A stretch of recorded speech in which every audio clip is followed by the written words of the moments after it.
Today we have a lecture by Dr. Anura Kurpad. Just to introduce him, he's a professor of physiology and nutrition at St. John's Medical College, Bangalore, and a senior advisor to the Tata Trust, Mumbai. He received his MBBS and MD from St. John's Medical College and PhD from Bangalore University, with postdoctoral stints at Cambridge, Robert Research Institute, UK, and MIT.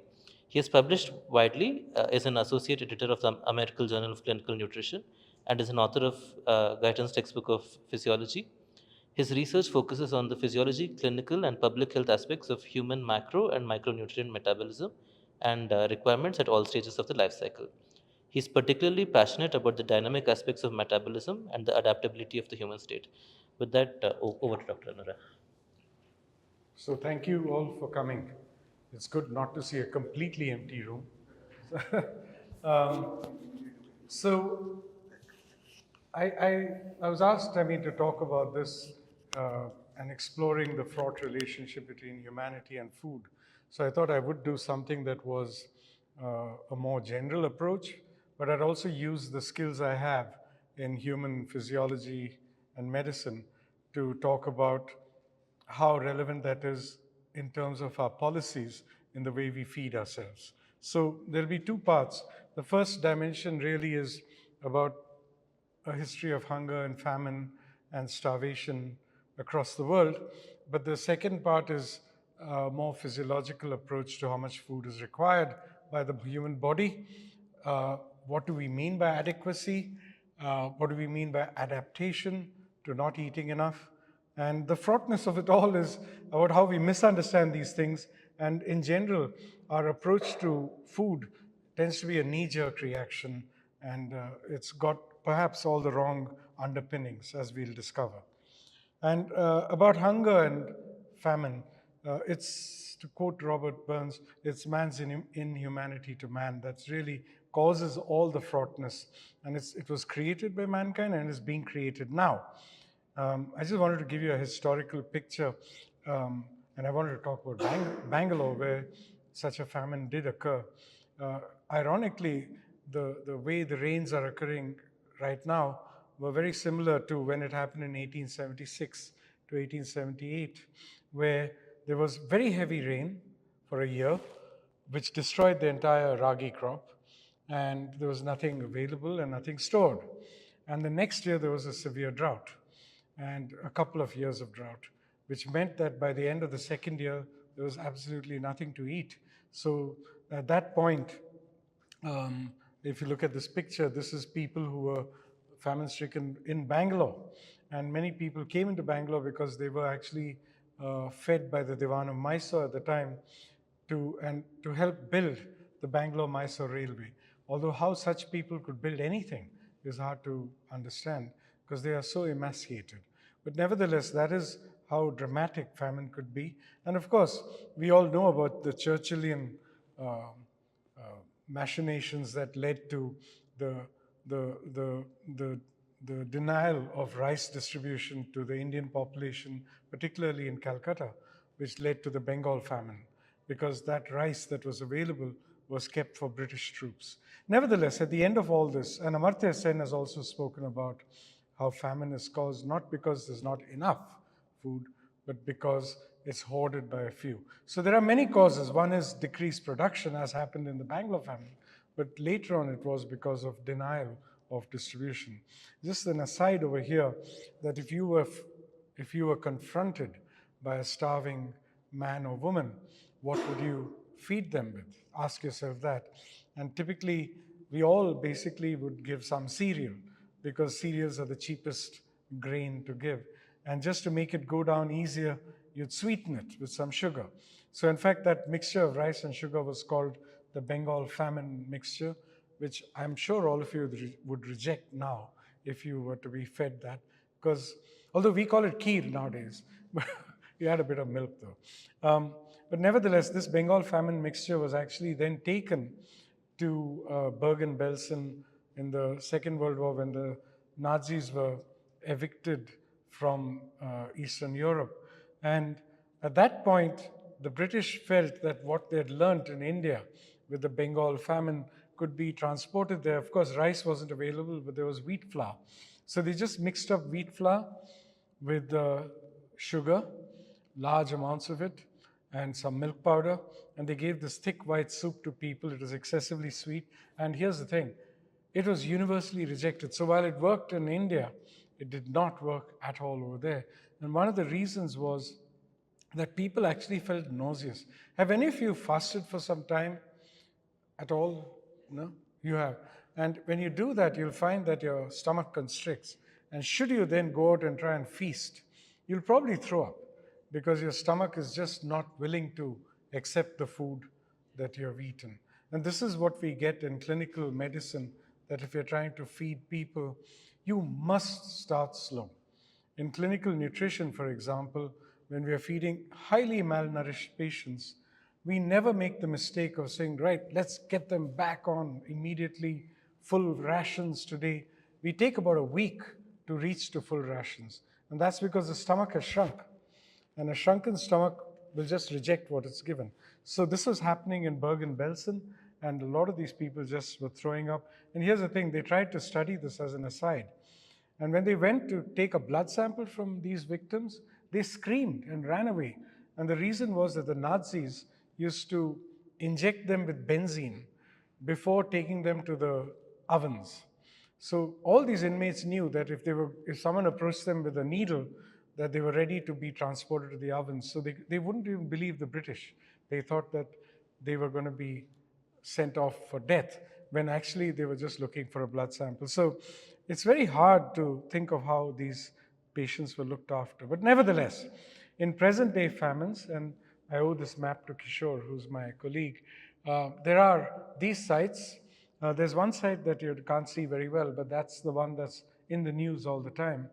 But there is a famine going on, which should never happen in today's world, but it is happening. The one that's in the news is the one in Gaza, but there are serious famines in the Sudan, and therefore in the refugee camps of northern Ethiopia, Yemen, Darfur. So these are really sad situations where this is happening.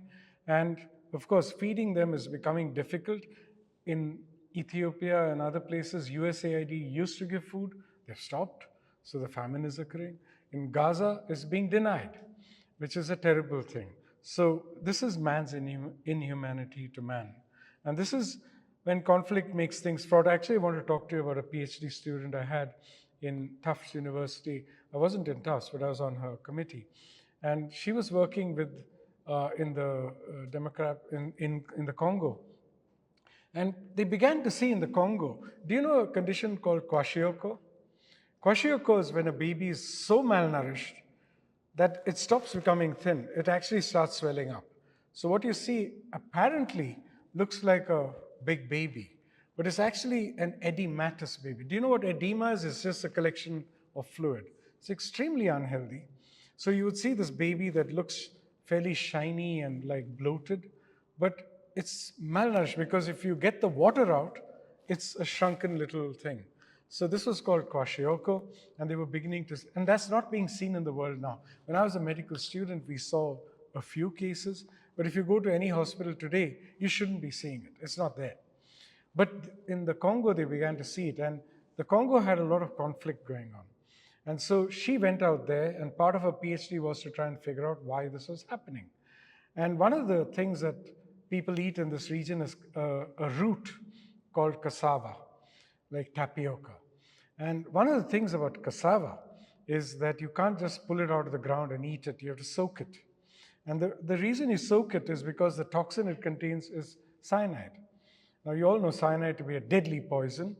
Well, it's in tiny amounts, it's not deadly, but it can really weaken you.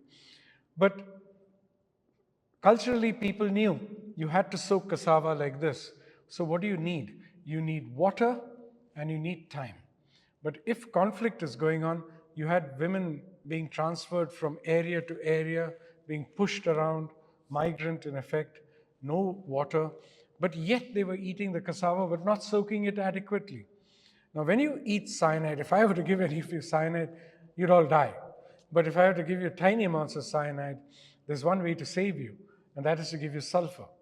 Sulfur reacts with cyanide to form a salt called thiocyanate. And thiocyanate gets excreted in your urine, it's harmless. But you still need enough sulfur.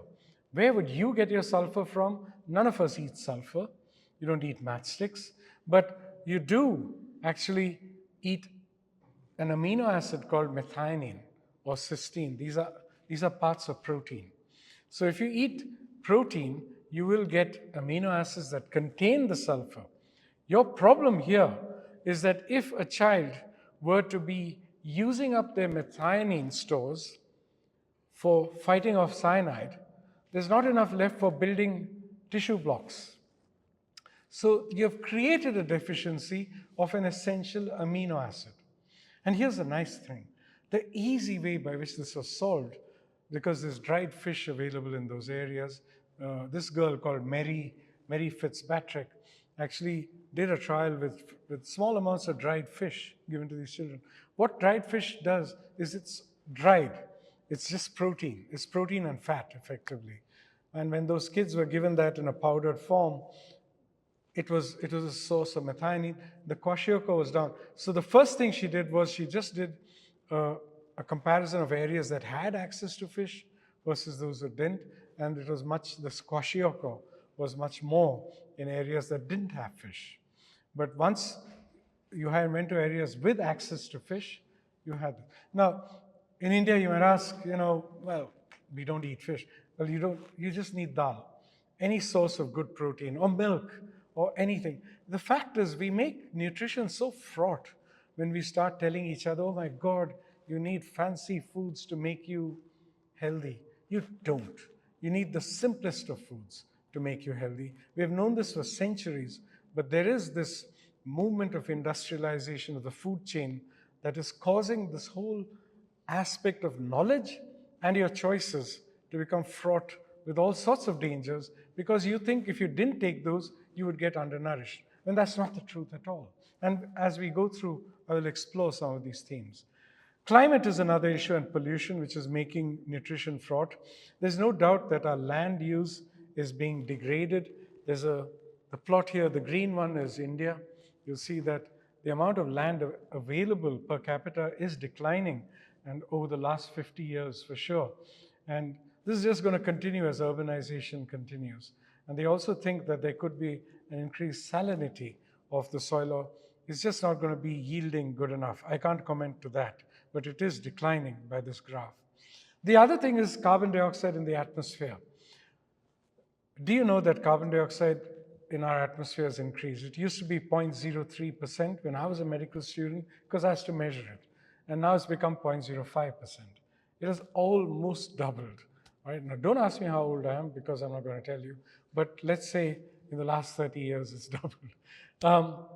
So what's happened is that in China, they did some really good research where they looked at either rice, and they looked at rice, and they looked at the amount of protein, iron, or zinc. These are all nutrients in rice.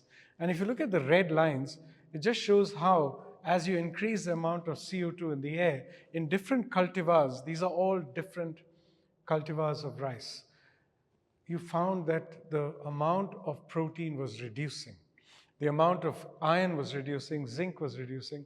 And if you consider our communities that eat buckets of rice, and that's our major source of sustenance, you have to wonder, we were making it before when we had rice that delivered protein to some extent. But now you're going to get less and less. That's why the Indian government is actually very keen for us to find ways to get back the protein into rice, because pollution is going to reduce it. So the Department of Biotechnology, for example, is funding research to find cultivars of rice, which is being done at the University of Agricultural Sciences down the road. And we are looking for that. But I will tell you this, you're all rice eaters here, right? And have you enjoyed rice? The reason you enjoy eating rice, I do, is because of the chew that it has. It's got this chew. And you just love that. There's, of course, a smell, and okay, yeah. But it's a gelatinous chew.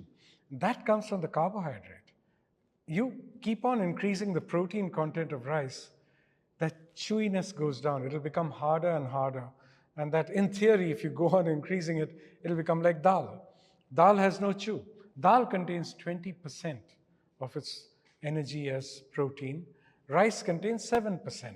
So there you are saying, well, I want rice to have 14%.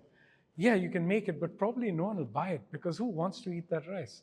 So I think in a lot of the work we do in nutrition to try and address what people need, we really have to think, how do we do our research to get to the point where we are creating things that people want to buy, not what we think is right for them. And that is the problem of nutrition. Again, most times it's nutritionists telling people what they need to eat, or industry. Industry is a very important player today in how people should eat. I'll give you some examples. But if you really think about it, you ask a person what they want to eat, they just want a good bowl of rice and some dal with it. There's nothing wrong in that. The last one I want to talk about is anemia, for example. If you look at, have you heard of PM 2.5 in the atmosphere? It's called particulate matter. Now, if you look at that picture, that's a human hair. And the boulders on the bottom, the big ones, are sand particles. But if you look above, there are these particulate matter that comes from just from dust and pollution that's of a very small nature. And then there's PM10, which is a bit bigger. The smallest one is PM 2.5. Now, PM 2.5 is the real problematic one because it goes deep into your lung. Those big boulders of sand will get stuck in your nose. But if you really want things to go deep in, the tinier they are, the better. And some of the research that has been done of late, and this is with IIT Delhi, which has access to satellite data. Now, satellites can look down on the Earth, and they can actually map very well the amount of 2.5 that's there in the atmosphere. Now, you can take those data, and compare them with the anemia that's present in the same areas at the same time. And it's very clear that if you look at the relationship of anemia to the existing pollution that's there in India, can you see all that red? It's terrible. There's lots of anemia in India. You knew that. But if you could get to the Indian clean air standard, which isn't that demanding, it's something like 40. Let's take that number, 40 micrograms per cubic millimeter of PM 2.5.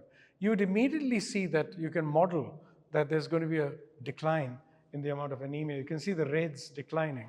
And if you went to the WHO standard, which is much more stringent, you've got to be in Europe for that. You can't be in India. You will never achieve it, but it becomes even better. So just to show you, if you took Madhya Pradesh, you'd see that if you could make Madhya Pradesh Europe, you'd get a good effect on anemia. And the reason this happens is that when you take this stuff into your lungs, you start getting what we call an inflammatory reaction. Do you know what inflammation is? It's when your body tries to reject foreign things. Your white blood cells just go up. No, but in the process, your white blood cells also will stop you from absorbing iron. So you just become much more inefficient. You'll need much more iron. And this is the problem, that we have this happening in India. So when you're walking on the road, think about it, particularly if you're a woman who needs much more iron. Now this is the point, what I've been talking about, which is the industrialization of food. Somewhere in the 1980s, if some of you are old enough to remember, before the 1980s, people weren't that obese. But suddenly after the 80s, obesity began to rise in America. And now we're seeing the same thing after the 2000s, that India is having the same thing. And part of it is because of what we call ultra-processed foods. What are ultra-processed foods? They're foods. This was actually an awareness that started in Brazil, where they found that in spite of Brazil being a low and middle income country, they were seeing very high levels of obesity. Now India's in the same, we're not seeing so much obesity as overweight. We're going to get there for sure. Because ultra-processed foods are these foods like, next time you buy chicken nuggets, think about it, but ice cream, packaged snacks, fizzy drinks, these are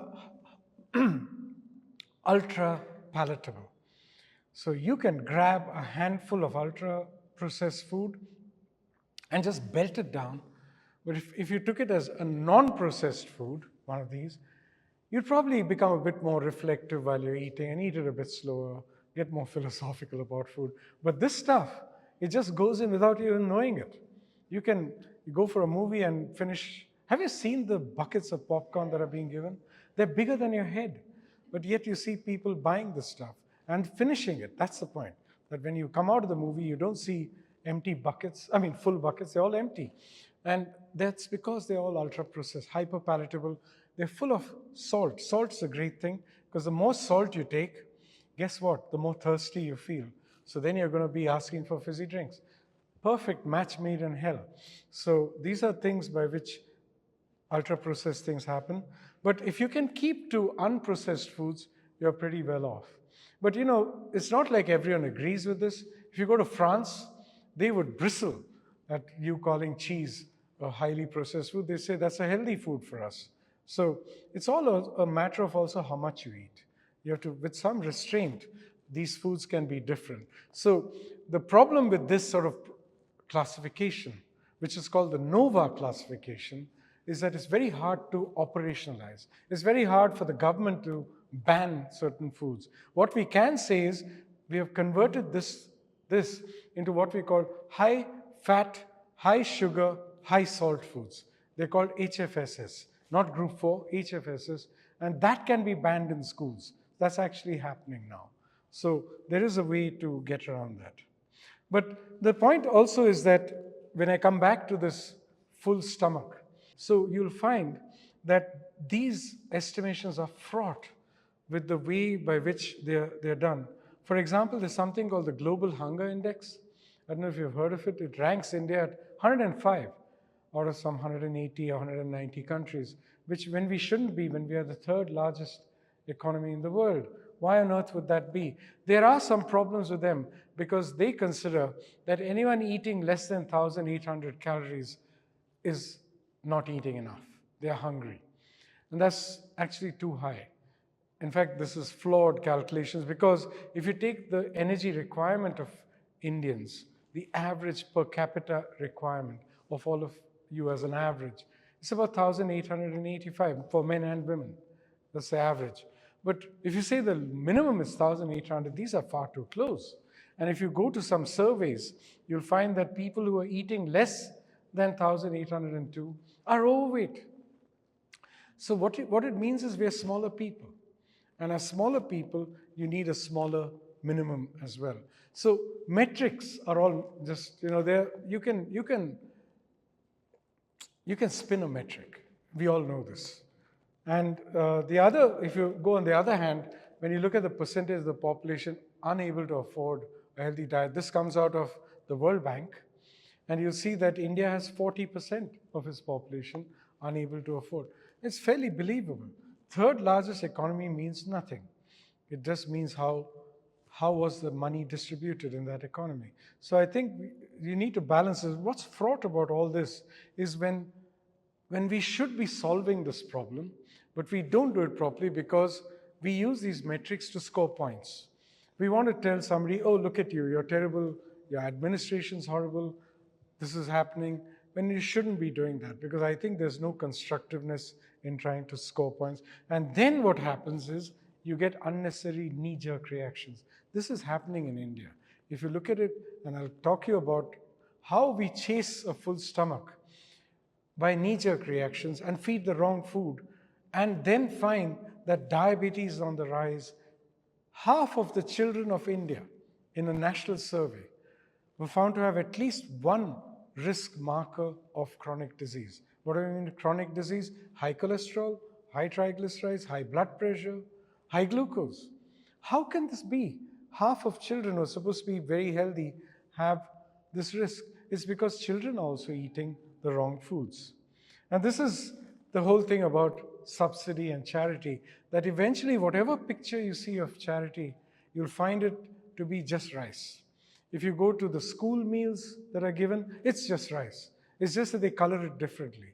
One day is brown rice, one day is red rice, one day is yellow rice. And it's terrible because you're finding children just eating plain rice. Now, in this situation, when you have very, very poor people, rice is good. It's great. Put a bit of sugar, go for it. But it's not you can't feed it forever. And the problem about government policy that feeds forever, not beyond charity, I'm now talking about subsidy and other policies, you need to put quality into it. If you're not putting dal with that rice, you're doing everyone a misdeed. So this is the point that food baskets are dominated by cereals. And I want to tell you about the ICDS. Have you heard of this ICDS? It's a program of the government to look after children. It's a fantastic program.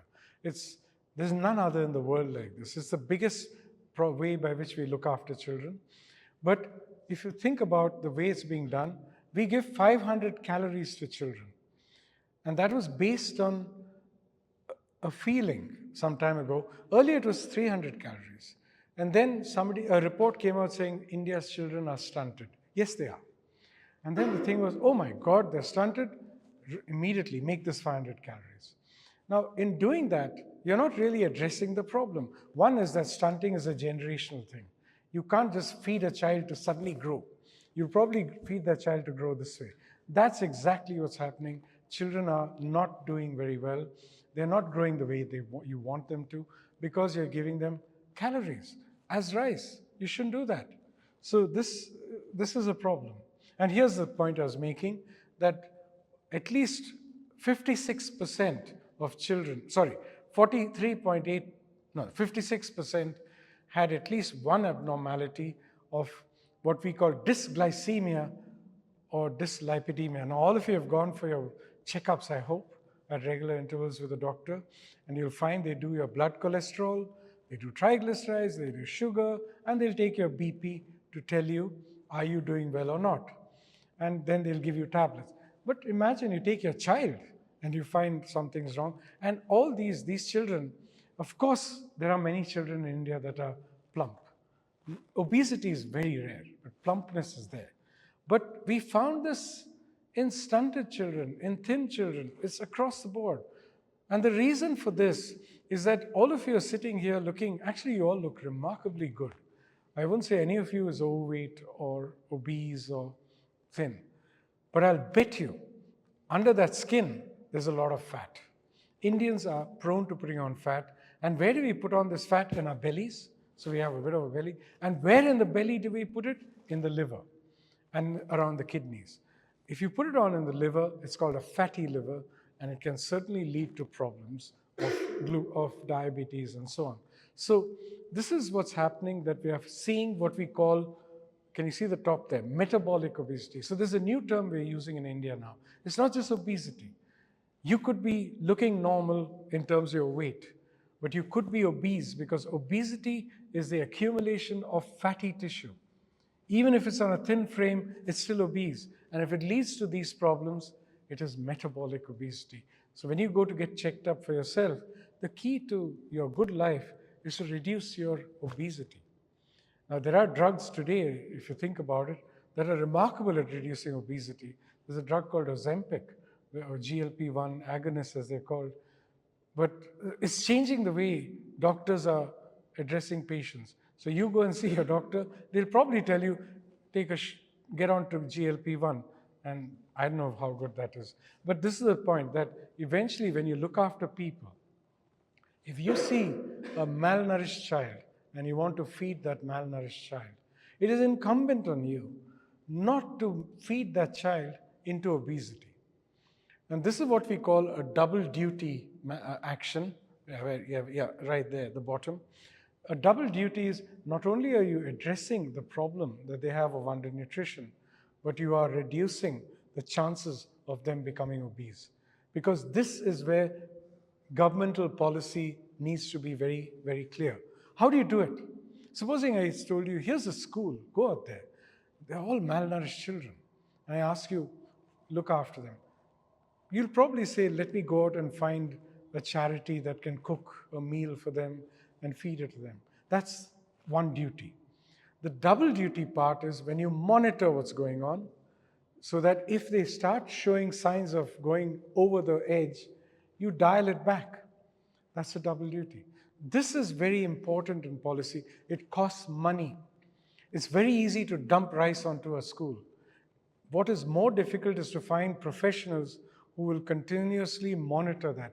That's expensive. So for governments to actually commit to training teachers, for example, to providing weighing scales. These are simple things, but it is quite hard to do. But this is what we call double duty, and this is incumbent on all of us as we do our own charity work, and so on. So there was one more thing that happened, and this is how data can be misused. Now, the WHO wanted to, breastfeeding is really important. Mothers should breastfeed their children for 6 months. Nothing else should cross that child's lips. Nothing, because breast milk is fantastic. And it creates a bond, and it does so many, children are so well off with that. And when you look at kids who are born small, they just grow so well with breast milk. Yet mothers find it difficult to breastfeed because maybe they have to go to work, or maybe mothers-in-law, I'm sorry to say, will tell young mothers, you're not producing enough milk and you should be giving more. These are the terrible things that happen. But in order in surveys to figure out which mothers were by the way, if you ask a mother, are you breastfeeding only? Because mothers don't want to, they're a bit scared to tell you no. They say, of course, I'm breastfeeding completely. So one other way to find it out was to ask, have your children received any other food other than breast milk? And if they received zero food, that meant they were being breastfed. Now, someone in Harvard decided, oh, look, there's something called zero food. And they created this concept that zero food meant no intake. It was starving children. And it came out in the newspaper that these were children who were starving in India. And look at this, what a horrible thing this is. This is terrible. And in fact, I remember that someone in the government actually called me to ask me, how do we respond to this stuff? And I had to say, this is misinterpretation. And this is people in Harvard. So this was 2 years ago, 2 or 3 years ago. It was really something that, then the Press Information Bureau came out with this, and then they very rapidly walked back their story at that point. But this was nothing to do with zero intake children. This was with exclusively breastfed children. Probably a good thing, okay? And by the way, they did not ask, when you say zero intake, was there breast milk? Was there any broth? Or was there any other clear fluid which children could get? So that tells you.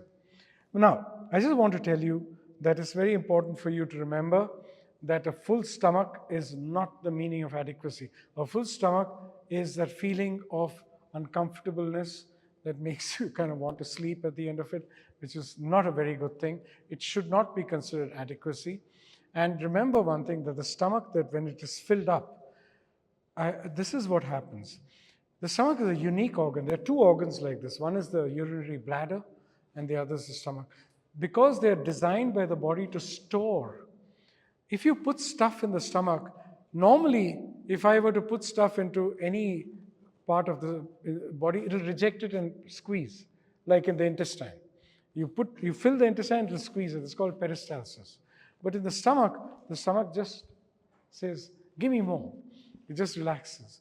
And that is called receptive relaxation. It starts the moment you start chewing. The stomach's already saying, yeah, I'm ready for more. So this is how, if you were to eat a bucket of food, you will eventually stretch your stomach. And then you've got this flabby stomach. And remember, the stomach is the source of a hunger hormone called ghrelin. So the more stomach you have, the more ghrelin you'll put, the more hungry you'll be. And I'm sure you've done this for yourself. You go out and eat a massive biryani or whatever, you'll find for the next couple of days, you have a little more hunger than usual. Whereas, should you be fasting for some time, you'll find that your hunger drops off. You don't feel like eating after some time. That's because your stomach is shrinking. And that's a good thing. So, in fact, if you look at surgical approaches to obesity, it is to chop off bits of the stomach, make it smaller. You can do it yourself by just not eating too much, and it'll be a shrunken stomach. But then the moment one day you eat that biryani, you're back to zero, and you're going to start again. So that's the way it is. But a full stomach really is a political statement. It's not a really good, healthy statement. And one of the things is that because food is made up of nutrients, there are more than 40 types of nutrients, and you need to meet all these. And here's the nice thing about it. Should you today decide, I don't want to eat any of these, you can do without all of these, except the last one. You need water. Without water, you'll not survive. But all the rest, no problem. In fact, if you look at clinical nutrition, people undergoing operations, normally if you undergo an operation, you are stopped from eating because they don't want you to vomit during surgery. But after surgery as well, they can keep you on just fluids, nothing by the mouth. You can go for a week, no problem, because you have stores, but not the water. So the truth is, we don't realize that. So when we feed people, we begin to think, oh no, I didn't give him today's ration, so I better give it, I'll give double the next day. You don't need to. I'll show you that. It's called adaptation. But the key is, how do we figure out these requirements? The way we figure out requirements is we break it down. We take food, break it down into its nutrients. You know those 40 nutrients? So each of those nutrients, we do some research. And the way we do it is we figure out the daily nutrient requirement. Let me give you an example. If I take a household and I figure out how much rice they finish in a day, I can then say the requirement of that house for rice is X kilograms per day. But then I can equally say, how do I supply this rice to that house? While I supply it from the shop to the house, I could have losses. We call this efficiency of utilization. So then you have to adjust for those losses. So if you lose half the rice on the way, then you have to budget for double the amount of rice. This happens with protein, by the way. If you think you need a lot of protein, the truth is half the protein you eat is wasted. Half. You actually don't need it. So those of you who are reaching for that whey protein bottle, think about it. It's just an expensive way to take energy. It's not required because you're so inefficient in utilizing protein. It's only young children that are growing that are more efficient in utilizing protein. You? Nope. You're pretty inefficient. But what you do is, once you get those calculations done for each nutrient, you list them out, then you take each food. You then work out the amount of nutrient in those foods. And then you begin to do permutations and combinations of foods, such that you get to a food combination that is the daily requirement. Now you can imagine this is really hard. You need to have really good statistical knowledge to do this. So what do dietitians do? They just take basically one nutrient, which is energy, and they'll make you a diet that meets your energy requirements. Nothing wrong in that, because general, if you eat decently, you'll get your energy, you'll get all the other nutrients along with it. You can't eat pure energy unless you take glucon D, which is pure energy, which you don't. I hope not anyway. All right, so at the end of it, this is how they come up with a plate of food. By the way, pay attention here. Can you see half this plate is fruits and veggies? And put your hand on your heart and tell me, anyone, do you eat like this? No way.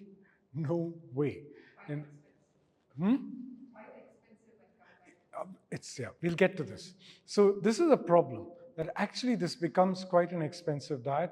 And this is where the well-meaning people who say this is what you should eat, you have to ask, how do you balance this? So one of the things that we are doing at St. John's is we actually put a cost in our optimization protocols, which we have, which we can optimize for 20 nutrients simultaneously. 40 is really difficult, but 20. And we can then put a cost constraint and say, do not allow this cost to go above 30 rupees a day. And then it does that. And then we put in a lot of artificial intelligence. So, well, that's another story. So I just wanted to ask you this. How many of you had a dosa this morning? Or an idli? Great, okay. Anyone had a Chinese meal lately? No? Didn't go out and have some fried rice?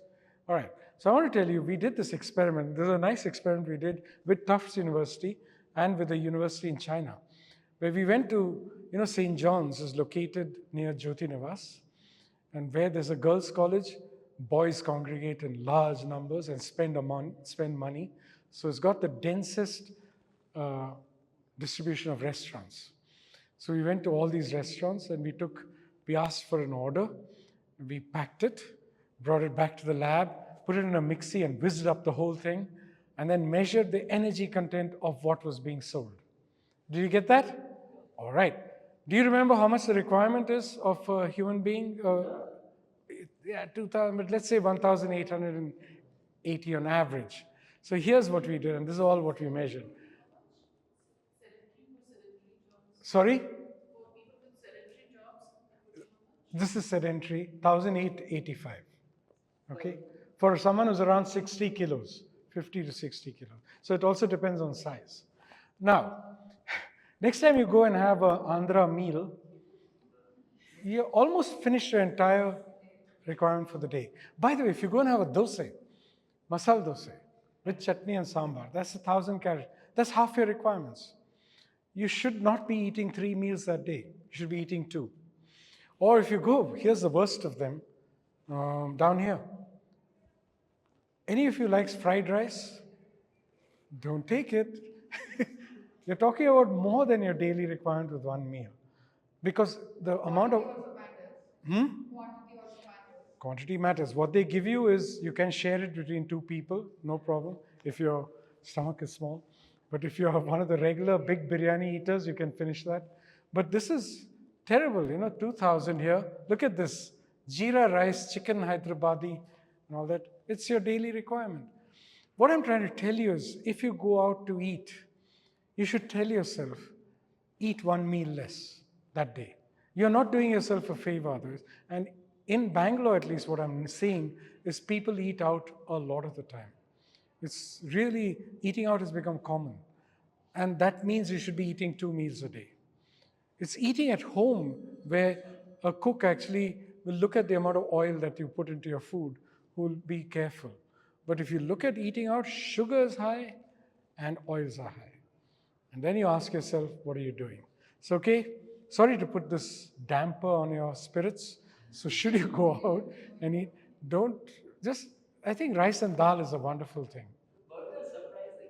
Huh? The meat mojo burger at 500. I want to come to that. Perfect, thank you.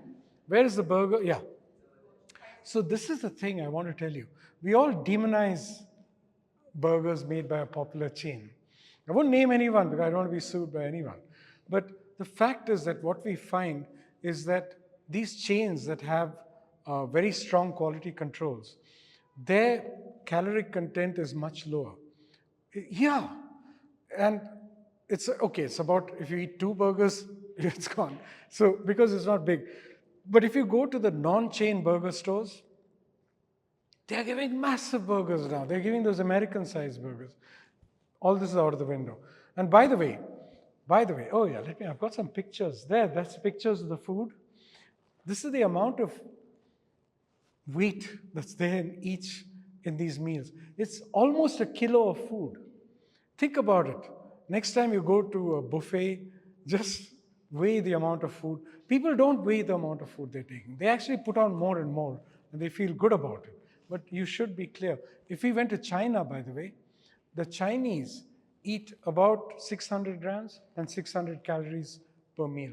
We are at about 800 calories to 1,000 calories per meal outside. So clearly there's a difference in the way culturally we eat. And there are these chains that make dosas now in Bangalore, which are ultra crisp.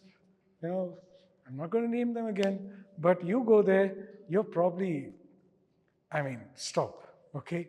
Or eat half. That's what I tell. Actually, here's the thing. Are we telling each other, stop eating? No. We're telling each other, go out and share. And I think what you said is absolutely right. But take 4 people with you and eat 1 dosa. You're good. Okay. Now, with all these requirements I talked about, it's not that simple. You need to look at food interactions. You need to look at food likes and this. This is where artificial intelligence begins to become very, very useful. And that's what we have. We have an app that helps you to lose weight, for example. And that, yeah, you can't believe it, but it does. It's actually really hard because if you think about it, if you tell someone to lose weight, you're telling them to eat less, but less energy and less oil. But you want the same amount of vitamins, minerals, and other. Suddenly, in that less food, you've got to be eating a lot of high quality foods, which means costs start going up. So we've got cost constraints and we're able to do this.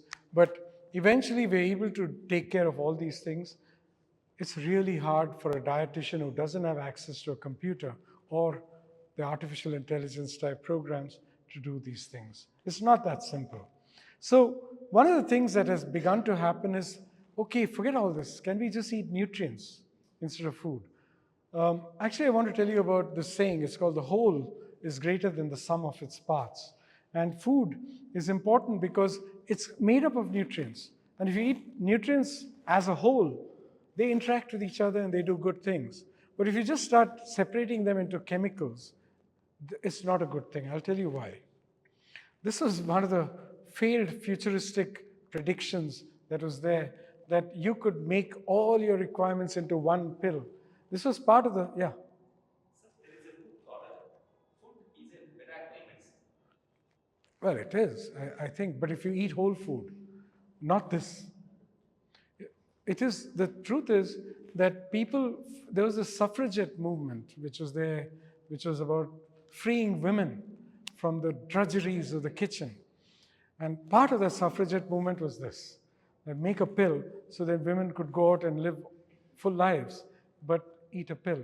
Never worked. It's actually a prediction. And this was by Time magazine, where they found, they did 10. Number 3 of 10 was the meal in a pill. Thankfully, it doesn't. I mean, come on, don't you like to eat food? I mean, do you want to swallow pills to get your fat requirement rather than having a slice of pizza? Nothing wrong with a slice of pizza if you share it, right? So, but I think that's the point. You need whole food. So what's fraught about all this? By the way, if I ask you, what do you want from your diet? If I ask you, if you went through 1 year of your life and you thought, I've had a healthy year, what would you consider health? There are 2 things. One is, did you fall sick? So if you say, I didn't fall sick, that meant I had a good year. But equally, you can say, I wanted actually to be in a state of physical, mental, and social well-being, whatever that means. It's a complex thing. I think, what would you prefer, by the way?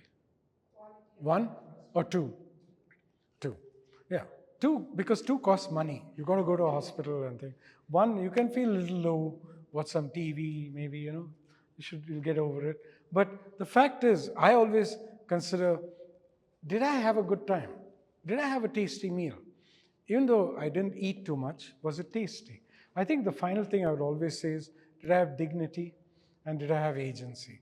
Because if I was looked after by somebody who kept me in a gilded cage, fed me what I wanted, gave me what I wanted, kept me free of illness, all these things, I would still not want that life because I was in a cage. And that is a loss of dignity and a loss of agency. Unfortunately, we don't see these things. But I do think this is very important, particularly when you consider charity. Charity should be given preserving the dignity of a person. When I see what's happening in Gaza, the way that khichdi is being chucked at people, there's no dignity in it. And that's a terrible situation. So for me, these are very important parts of what do you want from your diet? You want that dignity. You want to be able to sit up straight and say, I chose this. Then have fun. Okay? That's it. But what do dietitians want? They want all sorts of things. They want it to be adequate. They want it to be diverse. They want it to be moderate. They want it to be balanced. They'll give you any number of points and make you feel totally inadequate about choosing. The truth is, I think if you ask anyone who's been in a kitchen, they'll probably know what an adequate meal is. You don't need to give them fancy stuff like this. But dietitians have to do it because it's a living. So dietitians will speak of daily quantities. You need this every day. No, you don't. You can do without it and you can be fine. But this comes up. And as a result, you start finding people say, I must have my daily tonic. I must have my daily supplement. It's not required. And this is, how sure are they about this? Because I remember I told you they look at one nutrient at a time and they look at all these things. Remember I told you? Well, the fraughtness is they're not sure of this. The reason is, if I looked at all of you and told you all, you require 10 milligrams of iron per day, would you not ask me, how do you know? And would you not say, no, I'm different, you're different? Would you tell each of these athletes that they require the same amount of food? No chance. This is what we call variability. And remember this, if you think this is variable, there's a bigger variability. There's this great, I think, philosopher called Heraclitus, who said, no man steps in the same river twice because he's not the same man and it's not the same river. So if we were doing this lecture tomorrow, your requirements would be different. you'd be probably more energetic or less, I don't know, but you would need less or more glucon D if I were to give it to you. So clearly, we are not the same. So day to day variation is something no dietitian looks at. They take that single number as the truth. And that's the problem. Your dietitian will give you that number. Policymakers, when the government says, how much do I feed people? You're dealing with administrators. The last thing they want to know is fuzzy logic. They want, give me a number, one number. Don't even give me a range. And so you're stuck giving the middle of the range. And you feel so inadequate because that's what they will go and feed to the army. They'll feed to school children. And you have to think, what did I just do? So this is a problem. Can we have faith? So this nutrient requirement figure, remember, it comes from me. If I said, what's the nutrient requirement of this group? It would be me finding out each of your requirements and then plotting them in what we call a histogram, where most of the observations you'll find will be in the center. Okay, so we take that average and we call it the average requirement. But dietitians will take this value, they'll call it the RDA. They'll say, why are you taking the average? Why don't you take the max that a person had? Because then you're safe. It means there's no chance you could be eating less. They forget about adaptation. They forget about that variability, that you may require less, and that's why you're eating less.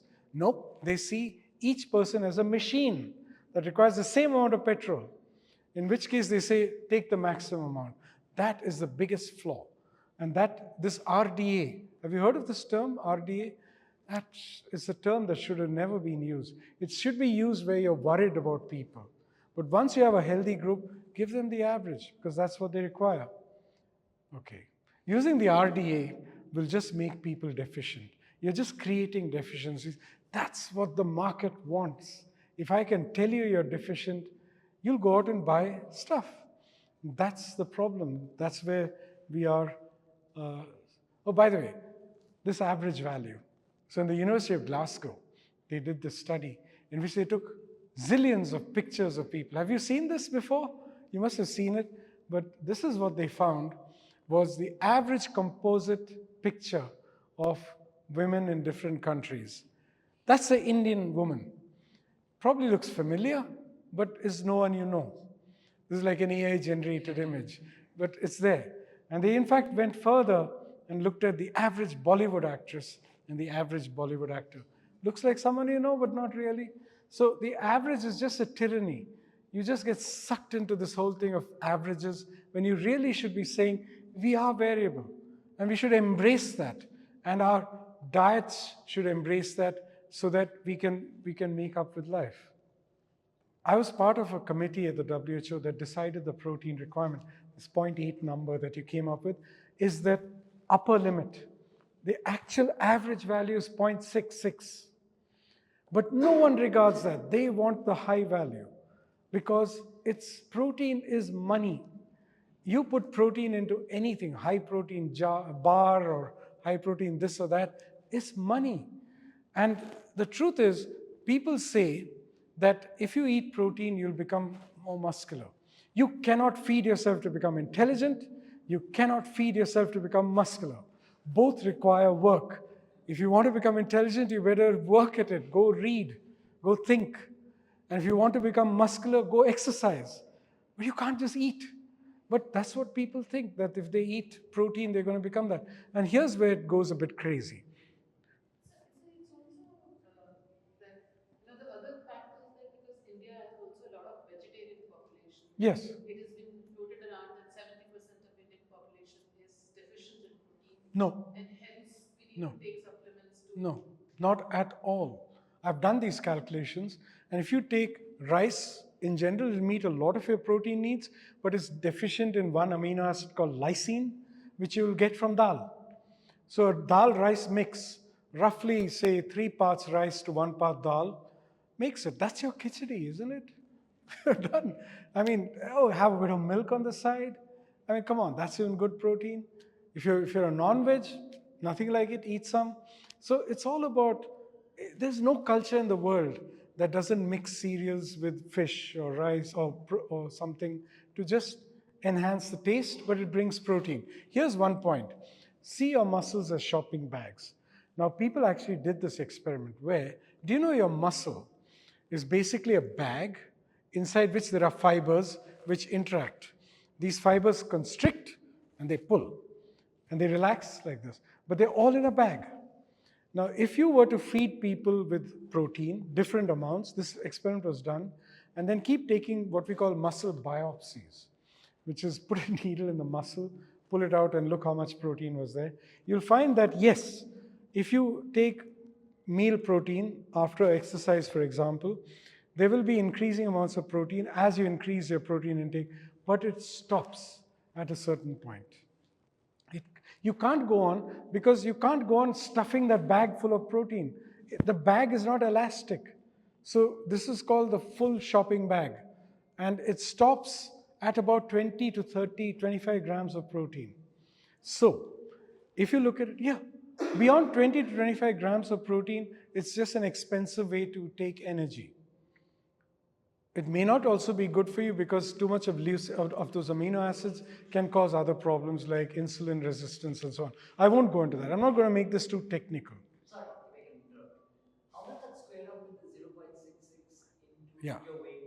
Yeah, 25 grams? I'll come to that. So if you go to 0.66, and that is of high quality protein. Remember, I told you that there are different proteins. If you take animal proteins, they're very well digested, 90%. Plant proteins, about 60%. So 0.66 gets, you have to multiply it upwards. So if you're eating only plant proteins, you need a little more. It goes up to 0.8 to 1, but not more. And here's the thing, that if you are, say, 60 kilos, that's 60 grams per day. You eat 3 meals, that's 20 grams per meal. Effectively, if you go and exercise and you eat your regular meal, you've got your 20 grams. Why are you reaching for that whey protein? There's no need. But yet, you'll find young people being misled, I think, into reaching for whey protein. They want all their supplements. I wonder if there are drugs involved, but you wonder. And they come out looking so buff, and you just think, that can't be normal, right? So this is something that you don't know. Again, I don't want to get sued, so I'm not going to say any more. But the fact is, this is all, I just want you to know that if you didn't eat, say you took just a shake after an exercise, you need 1 scoop of that whey protein and you're done. I just want to end with some thoughts because it's tiring. First is don't believe headlines, okay? Many people will come out and tell you, oh, look, coffee makes you healthy, chocolate is wonderful. All this comes from survey data where they're saying this associates to that. And Kishore here is a mathematician, and he'll tell you that associations are just so fake. They just depend on the data. Sometimes you'll see it, sometimes you won't. I mean, the best example I can think of is when I was a medical student, and they found that women who went to church did not get cancer of the cervix. You had to wonder, what the hell? And then they found that there was good reason for that. And, well, I won't get into that. But the point is, these are very dicey, so don't go for what comes in the newspapers or your social media, where people are just saying, I think this is great. Look for the data. I just want to show you what Amartya Sen found, and a beautiful paper written by him.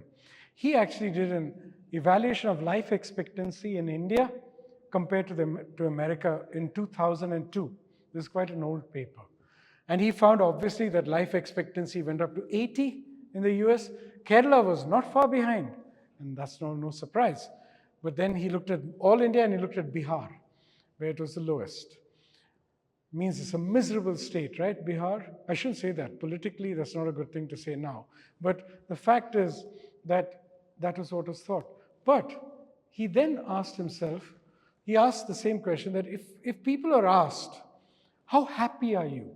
How often do you feel unwell? Bihar, they didn't feel unwell most of the time. Remember, we were asking what makes you feel healthy, that you're free of ill health?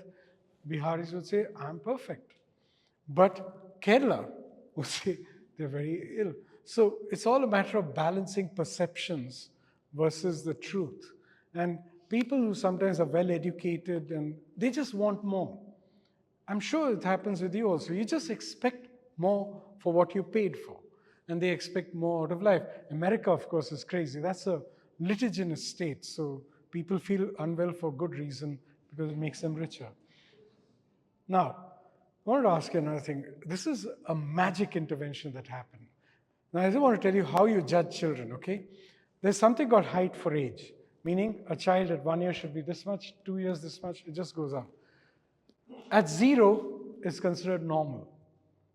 If they fall below 0 to -2, not so good. If they fall below -2, we call them stunted. Okay? So there was this intervention that was done on children where they started at -3 when they were nearly 0 at birth. And over the next 2 years, they came to -1. They just did so well. Any ideas what this magic intervention was? Any guesses? Diet, absolutely. But in India, we keep trying to feed children and we're just not getting them unstunted. What's going on? So this is a study, and this really makes my point. They were adopted children who went to Sweden. They were adopted from orphanages some time ago. They were very malnourished, taken to Sweden, where all they got, and this is actually published in the Uppsala Journal of Medical Science, so this is a true story. All they got was love. They got good medical care, they got vaccinations, they got good food, and that's it. There was nothing special done. And you have to ask, that's where India needs to go. There are no magic potions to this. It's just love. That's what I would think. And this is where our politicians, I think, don't get it. Industrialists don't get it. They try to sell you love, and I don't think you can. So as a country, we have to do better because there's no one thing that will help children. So that is, I think, my last slide, that this fraughtness is really there. All I can tell you is just eat wisely. You know what to eat, right? I mean, yeah, I'm going to come out with an app which is going to be available for everyone, which is literally like a Google map that tells you where to go. But you know, you've used Google Maps. After you use it twice, you don't need it again, do you? You know where to go. And that's my point, that it's easily learned. And once learned, you continue it. And Grandma knew best, I think, because she had done this travel a lot. And everything in moderation. Including go out and have a good time from time to time. Nothing wrong with that. You will adapt. Your body will adapt. There's nothing wrong with that. So I always tell people, don't come to me saying, oh God. I mean, we've had patients who had high blood pressure, and we told them, reduce your salt intake. And I had a woman who said, I'd rather kill myself than eat my rasam, than have rasam without salt. I mean, yeah, I agreed with her completely. But my point to her was, can you take a little less? You know, have your rasam, but you don't need the full glass. Just take a sip and have fun. So I think it's all about eating it wisely. Don't stop. Nothing is bad. Just eat it well. 4 people when you go for your dosa. Okay, that's very important. So thank you. It's been a pleasure talking to all of you. Yeah.